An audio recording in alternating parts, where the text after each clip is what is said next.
Baik, selamat siang. Assalamualaikum warahmatullahi wabarakatuh. Teman-teman sekalian, hari ini saya akan menyampaikan materi terkait modernisasi pertanian ya. Oke, saya akan share screen materinya.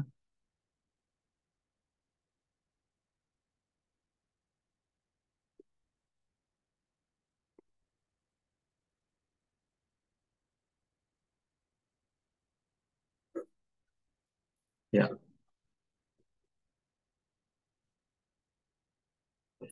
oke. Hari ini kita akan berbicara tentang modernisasi pertanian. Apa sih modernisasi itu gitu ya? Baik, kita akan bahas ya secara singkat dan padat ya. Jadi istilah modernisasi ini merupakan suatu eh, anak dari teori pembangunan pertanian ya, di mana sebelumnya kita sudah mengenal eh, apa namanya bahwasanya dalam proses pembangunan pertanian, teori itu dibangun menjadi dua eh, anak besar ya. Yang pertama adalah pembangunan sebagai social learning process gitu ya, yang di sana masuk ke dalam subnya adalah modernisasi pertanian ya. Baik. Nah, apa itu sebenarnya social learning process? Proses ya. Jadi pada intinya memang pembangunan pertanian merupakan suatu upaya ya untuk meningkatkan eh, kualitas hidup ya dari petani.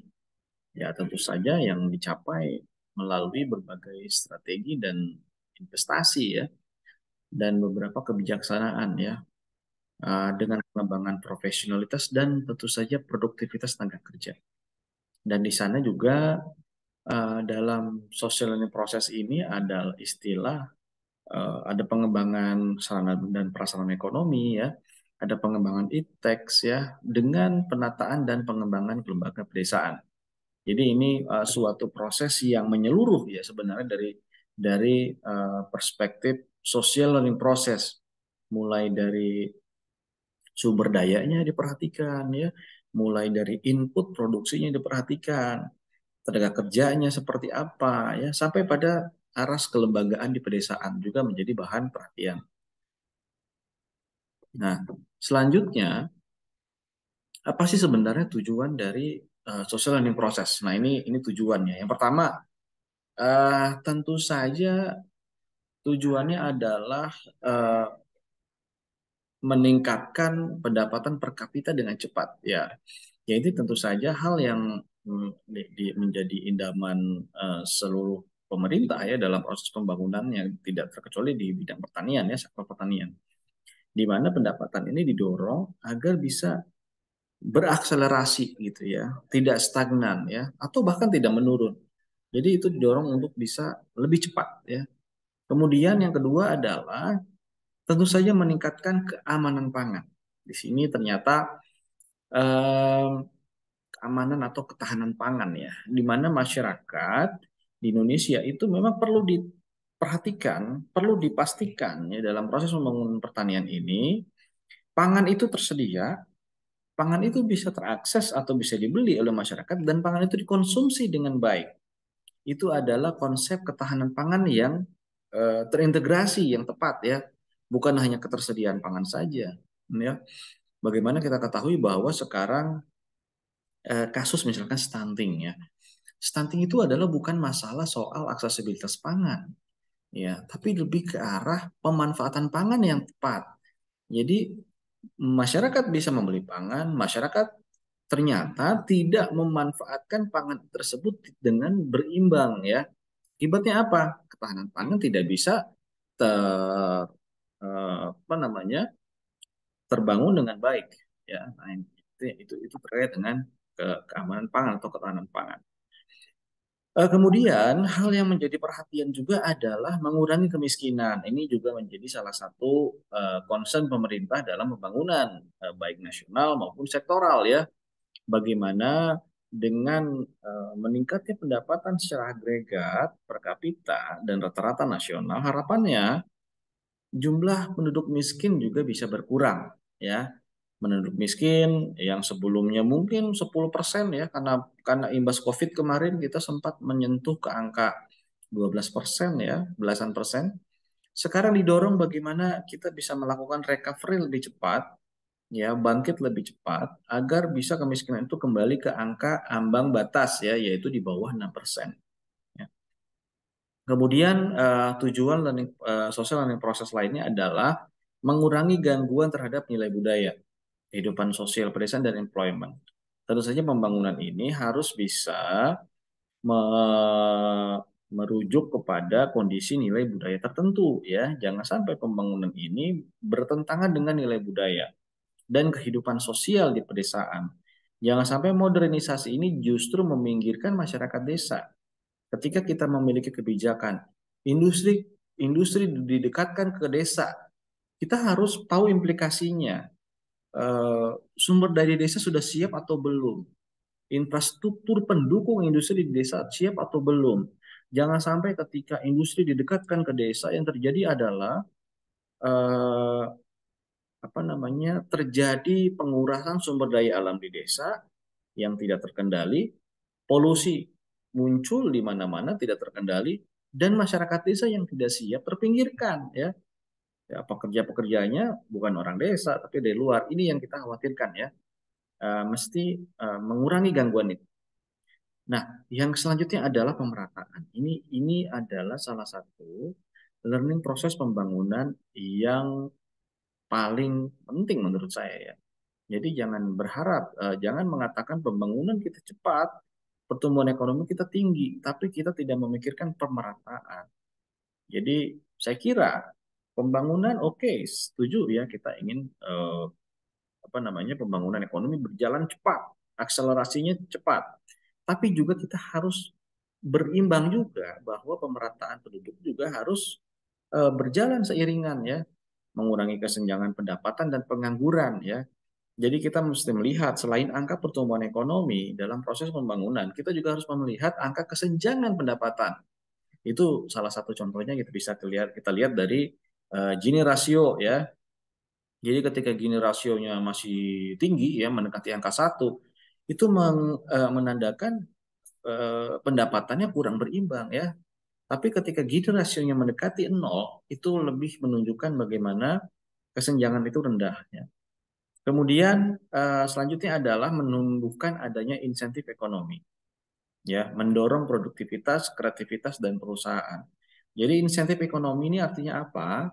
Artinya setiap proses pembangunan, apakah itu pembangunan infrastruktur, pembangunan di bidang pertanian, misalkan pembangunan irigasi, pembangunan waduk ya, bendungan, jalan desa, jalan pertanian, itu bisa menumbuhkan insentif ekonomi, bisa meningkatkan trigger ekonomi di daerah yang tentu saja mendorong peningkatan produktivitas. Misal, jalannya membaik, ya, suatu desa di sentra pertanian jalannya diperbaiki, itu akan meningkatkan proses aksesibilitas, akan meningkatkan proses pengangkutan input produksi, akan meningkatkan proses pengangkutan hasil panen, yang itu tentu saja bisa berpengaruh langsung terhadap produktivitas ya. Nah, dan tentu saja kita perlu mempertimbangkan kreativitas ya, bagaimana kreativitas pasca panen ini didorong eh, perlu akselerasi juga ya.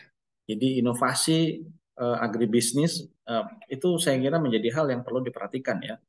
Bagaimana kita bisa meningkatkan nilai tambah ya dengan adanya kreativitas tertentu dalam proses packaging, dalam proses marketing ya, dan dalam proses pemasaran lainnya.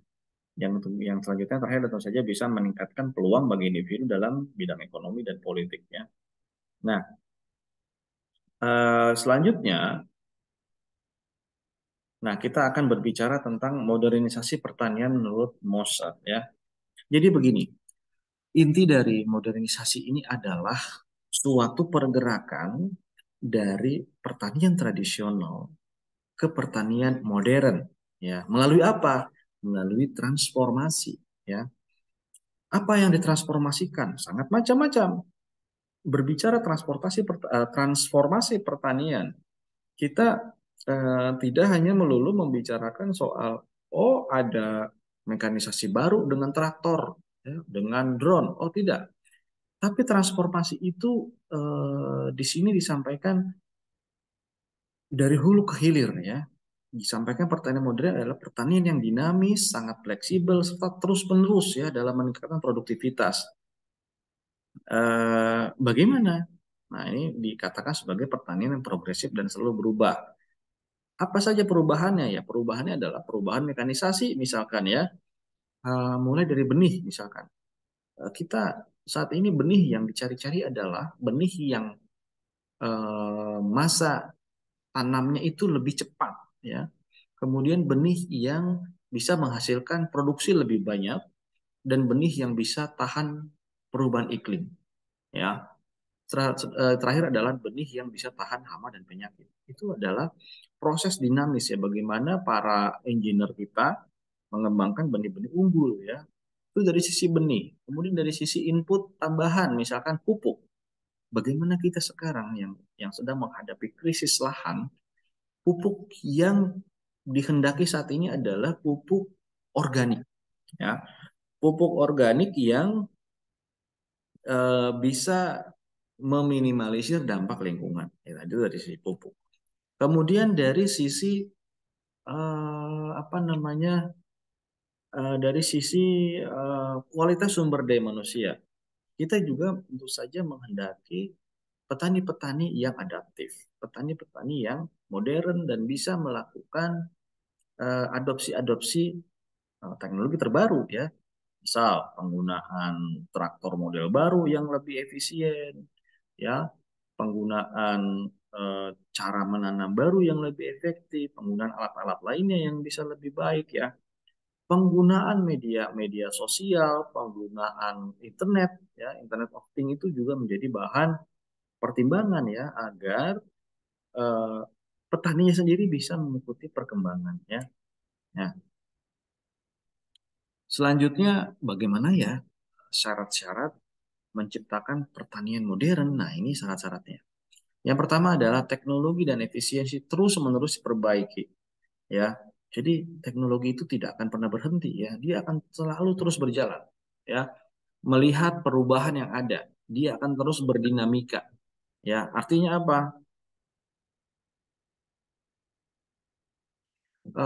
Artinya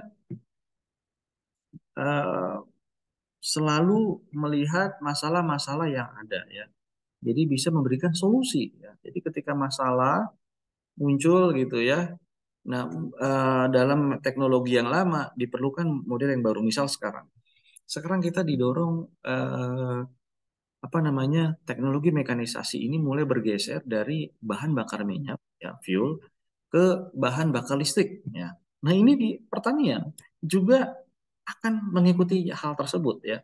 Karena tentu saja BBM akan berdampak, ya, ketika ada pengurangan subsidi BBM, ketika BBM sudah semakin langka, pasti mekanisasi yang lainnya akan berdampak, ya, akan mencari bahan bakar alternatif, khususnya ini adalah electric vehicle, ya, atau EV, ya. Nah, itu apa namanya, menjadi teknologi yang terus-menerus berkembang. Sama hal dengan efisiensi, ya. Efisiensi ini juga sekarang sangat bermacam-macam. Misalkan di Jepang, ya, di Jepang itu mulai melakukan inovasi berupa membuat semangka berwarna kotak, ya. Tujuannya apa? Efisiensi eh, pengemasan, ya. Jadi ketika si semangka itu berwarna kotak dengan ukuran presisi tertentu, dia akan lebih mudah disusun, ya. Mudah disusun, ya, lebih awet, lebih aman dalam perjalanan, ya. Jadi itu salah satu fungsi yang sebenarnya kenapa di Jepang mengembangkan semangka berbentuk kotak, ya. Nah, kemudian syarat lainnya adalah produksi berubah mengikuti permintaan konsumen. Nah, jadi dalam proses pembangunan pertanian, kita harus mempertimbangkan market oriented ya. Jadi tidak hanya mempertimbangkan semata-mata apa namanya ketersediaan dari sisi produsen ya, tapi kita juga melihat konsumen. Kita lihat misalkan saat ini misalkan ini ya, ini konteks pangan misalkan. Saat ini kita didorong oleh pemerintah untuk melakukan konsumsi pangan gizi berimbang misalkan dan pangan-pangan lokal. Nah, pangan lokal ini jangan diartikan sebagai kita harus kembali ke masa lalu, misalkan memakan singkong rebus, pisang rebus ya. Tidak ya. Tapi apa namanya? Market sekarang meminta makanan-makanan yang modern berbahan baku lokal. Misalkan kalau dulu kita hanya mengenal gandum saja ya, serbuk gandum atau tepung gandum. Kemudian saat ini dan tepung beras ya misalkan, saat ini kita dorong bagaimana caranya pangan-pangan lainnya, misalkan kentang ya, kemudian sorghum, petalas, ubi dan sebagainya, pangan-pangan sumber pangan karbohidrat lainnya itu bisa didorong menjadi sediaan tepung ya, agar apa? Ya agar makanan lebih terdiversifikasi ya. Ini permintaan pasar.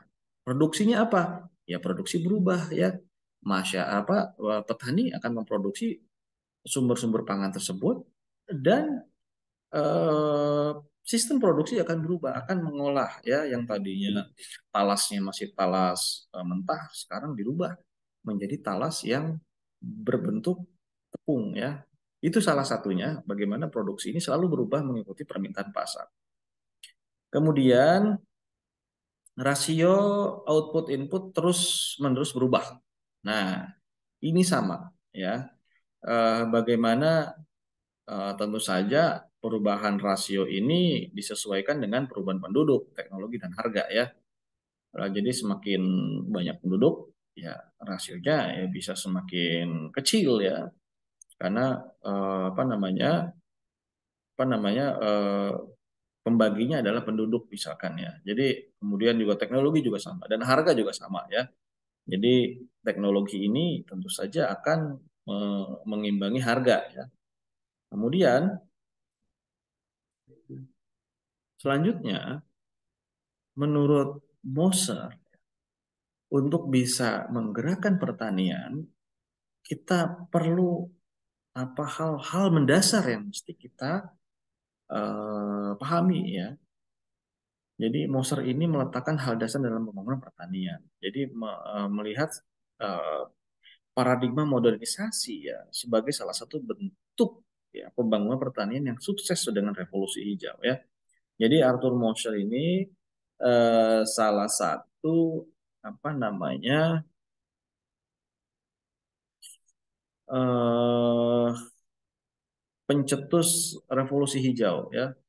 Karena kekhawatiran Moser ini terhadap teorinya Malthus ya, di mana Malthus meramalkan akan terjadi krisis pangan secara global ya, karena pertumbuhan pangan yang tidak berimbang dengan pertumbuhan penduduk ya. Maka Moser ini sebagai penganut teori Malthus ya, dia mendorong bagaimana bisa melakukan modernisasi ya pada pertanian ya dengan revolusi hijau ya. Jadi peningkatan secara ekstensifikasi dan intensifikasi ya terhadap produksi pertanian. Nah, jadi Moser ini ya ini berusaha mengubah sistem pertanian yang sebelumnya subsisten ya. Apa itu subsisten ya? Ya, subsisten itu adalah yang tadinya hanya untuk keperluan sendiri saja ya. Itu didorong menjadi pertanian komersil ya dengan meletakkan ya faktor-faktor yang diperlukan gitu ya. Jadi Moser ini mensyaratkan ya. Nah, jadi dalam pembangunan pertanian dalam modernisasi itu Moser ya memberikan syarat pokok ya atau syarat utama atau dan syarat pelancar atau syarat tambahan ya. Apa saja syarat pokok dan syarat pelancar itu? Mari kita bahas ya selanjutnya. Nah, yang pertama ya, ada 5 syarat pokok yang harus tersedia ya, dalam proses modernisasi pertanian. Yang pertama adalah tersedia pasar untuk hasil usaha tani. Nah, ini penting ya. Jadi kita jangan mendorong petani untuk memproduksi sebanyak-banyaknya dulu sebelum kita memastikan pasarnya sudah tersedia atau belum. Ya, jadi ini hal pertama nih ya. Yang pertama nih, eh, pasar harus ada dulu. Ya, Eh, apa implikasinya? Jadi harus ada permintaan pasar, baik pasar dalam negeri maupun pasar ekspor. Ya, kemudian lembaga atau perusahaannya juga harus bekerja secara efisien. Ya, harus ada lembaga penunjangnya, harus ada lembaga pemasarannya di sana, ya, harus ada sistem pemasaran yang jelas, ya, jangan sampai petani ya diombang-ambing saja ya, udah diberikan janji-janji, ayo menanam, menanam, menanam, padahal pasarnya belum jelas, padahal serapan produknya belum terdefinisi dengan jelas. Nah, ini tidak boleh. Jadi harus pasarnya harus ada dulu ya untuk hasil usaha tani. Kemudian adanya teknologi yang selalu berubah. Nah, ini pentingnya kenapa pertanian ini ada divisi teknologi pertanian, ya. Untuk ini, ya, untuk mengantisipasi, untuk mendorong adanya teknologi yang selalu berubah, ya. Kalau dulu misalkan dari sisi traktor ya, dulu traktor besar ya, untuk di negara-negara maju seperti Amerika, ya misalkan traktor yang diperlukan itu adalah traktor-traktor besar, ya, karena lahannya minimal 100 hektar, ya 50 hektar gitu ya. Jadi mereka membutuhkan traktor yang besar. Namun saat ini itu tidak cocok di Indonesia ya. Kenapa? Di Indonesia itu banyaknya lahannya sempit ya dan kontur lahannya tidak rata. Banyak sekali persawahan di Indonesia ini berundak-undak ya dengan kemiringan lereng yang berbeda-beda. Sehingga tidak cocok apabila menggunakan traktor yang besar ya. Jadinya adaptasi teknologinya adalah traktor di Indonesia didesain berbentuk kecil ya. Nah, itu teknologi yang selalu berubah. Jadi perlu teknologi sehingga produktivitas meningkat dan menghemat input ya. Jadi ya ketika proses produksi ini efisien, inputnya ya lebih hemat ya. Di mana kurva produksi totalnya akan bergeser ke atas ya. Jadi semakin tinggi ya tingkat produksinya dengan harga yang semakin rendah ya. Nah, tentu saja teknologi baru ini harus ya berkaitan dengan para peneliti ya. Jadi para peneliti-peneliti kita itu harus didorong ya bisa melihat perubahan apa saja yang diperlukan ya. Misalkan nih, kalau dulu kita menggunakan apa namanya dalam dalam mengusir padi misalkan bukan dalam mengusir burung ya di lahan padi misalkan ya yang menjelang panen itu menggunakan apa namanya kaleng-kaleng ya dibunyikan gitu ya pergi burungnya.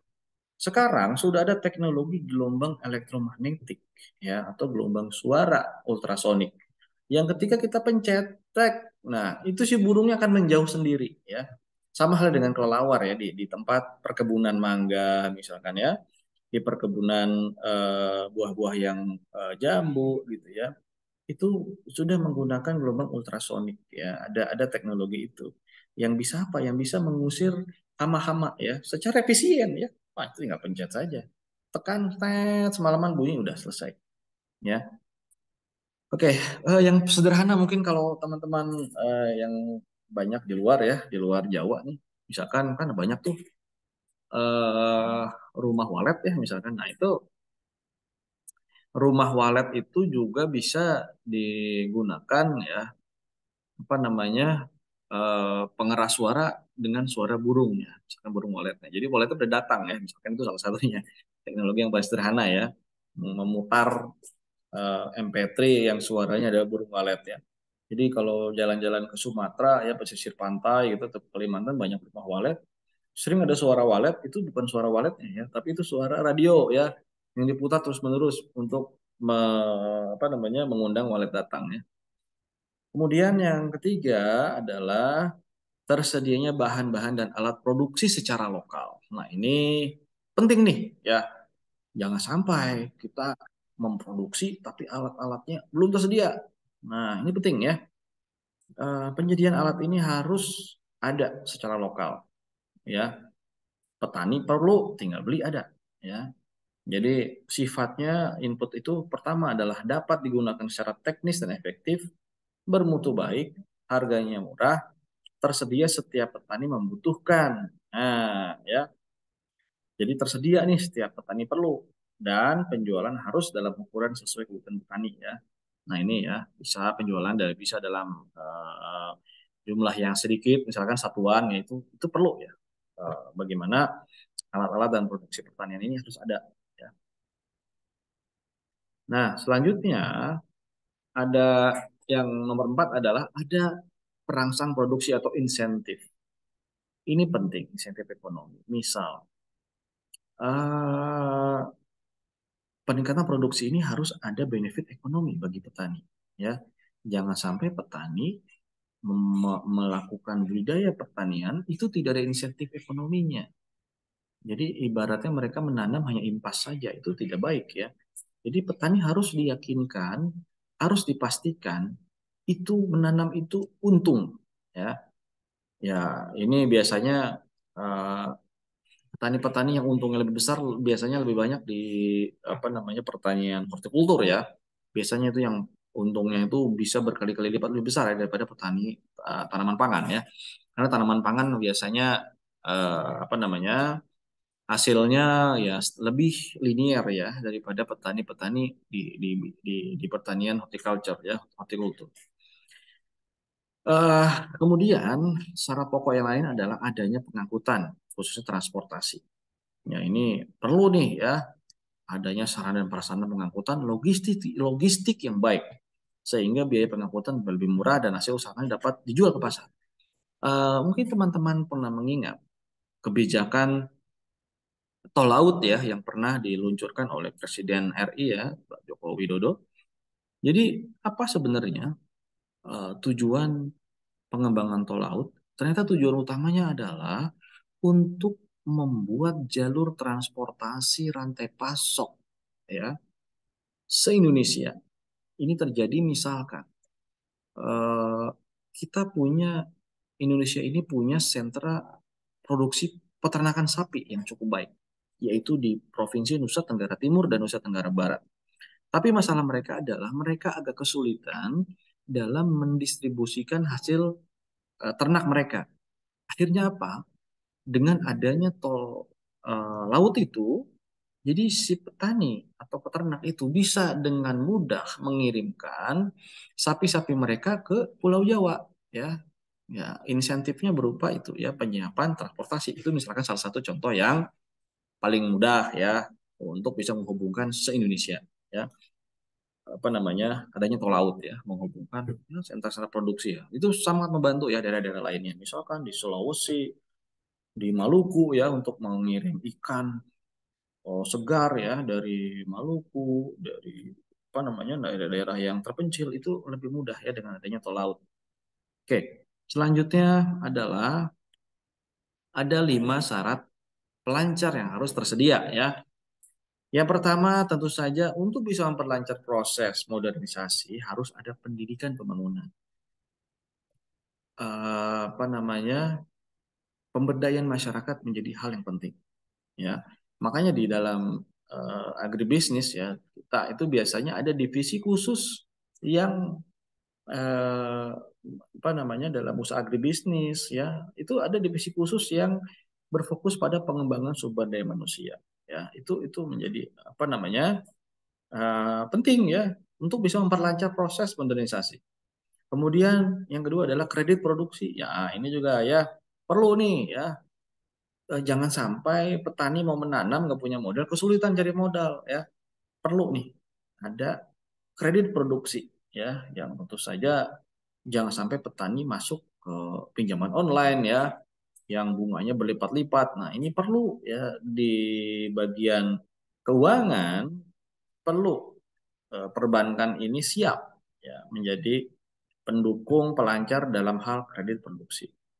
Ketiga adalah kegiatan gotong royong petani. Ini menjadi hal yang sangat lumrah di pedesaan ya. Jadi ketika bertani itu, kegiatan gotong royong itu menjadi hal yang memang sudah berkembang secara alami dari awal.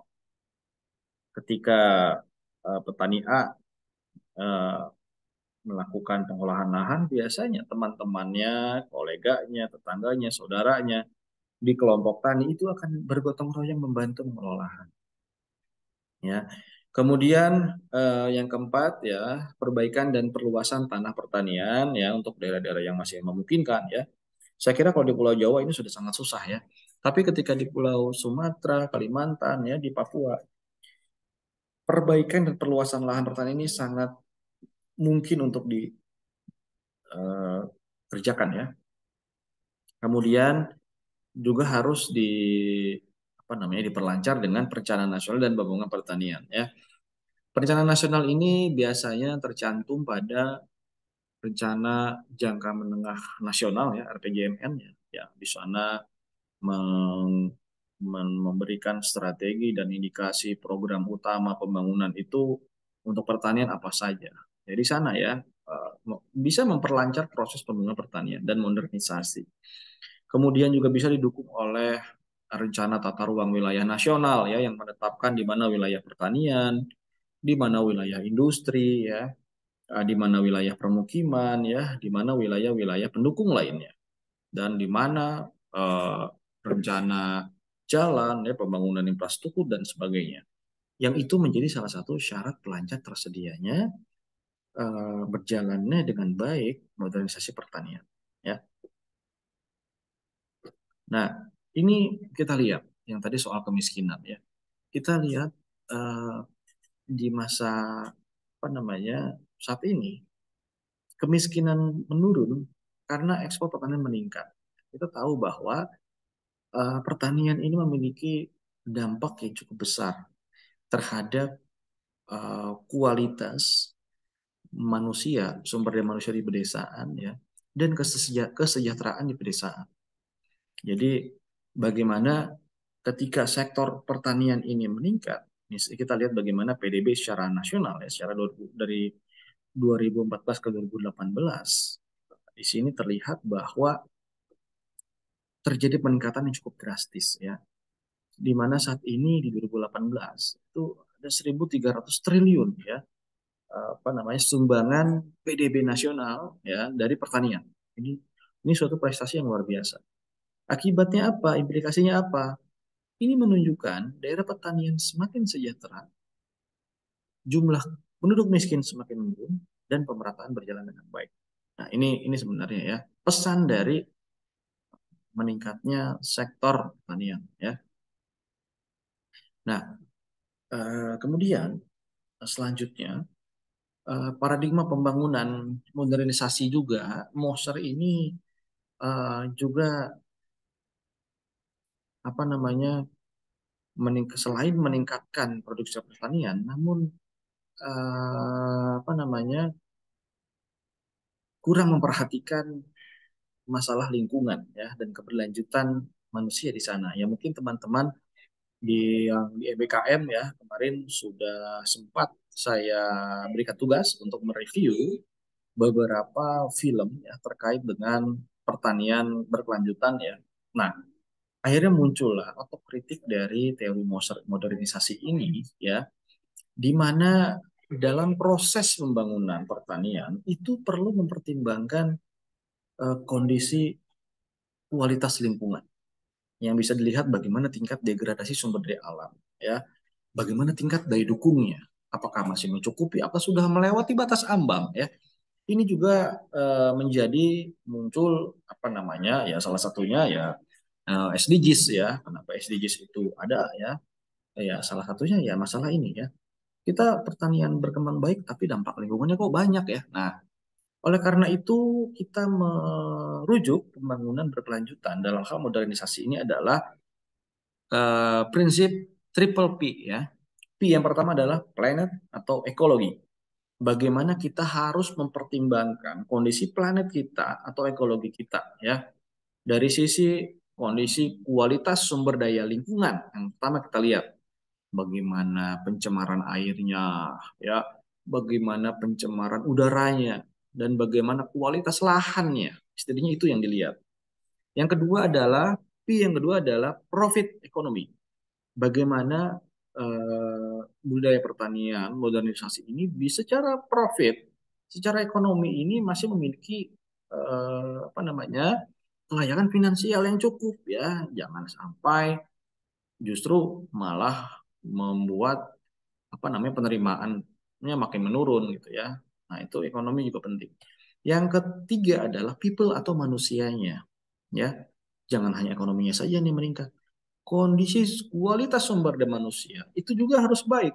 Ya kalau di Indonesia paling mudah melihat kondisi sumber daya manusia ini ya dari apa indeks pembangunan manusia ya yang dilihat dari indeks melek huruf ya kemudian atau kemudian yang kedua adalah indeks kesehatan ya itu dua hal itu yang menjadi bahan pertimbangan. Jadi perlu manusia yang berkualitas.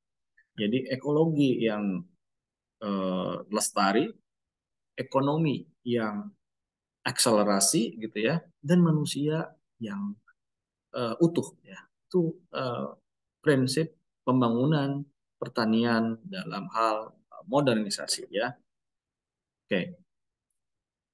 Nah, Wasser juga mendorong jadi apa namanya struktur pertanian yang progresif ya, di mana SPP atau kita bilang singkat SPP atau struktur pedesaan progresif ini merupakan suatu sistem sirkulasi di daerah pedesaan yang memperlancar arus barang atau informasi atau jasa penunjang pertanian antara tiap-tiap usaha tani dengan masyarakat luas ya. Jadi SPP ini atau struktur pedesaan progresif ini dibagi menjadi dua. Yang pertama adalah lokalitas usaha tani, di mana mengurus keperluan semua petani di dalamnya. Ya, ini yang kedua adalah distrik usaha tani, yaitu distrik yang mengurus sejumlah tertentu lokalitas usaha tani. Jadi distrik ini adalah gabungan dari beberapa lokalitas-lokalitas usaha tani. Ya. Nah, tentu saja dalam menciptakan pertanian modern ya Moser ini ada 6 kelompok kegiatan ya 6 kelompok kegiatan penting ya dalam proses modernisasi pertanian di Indonesia.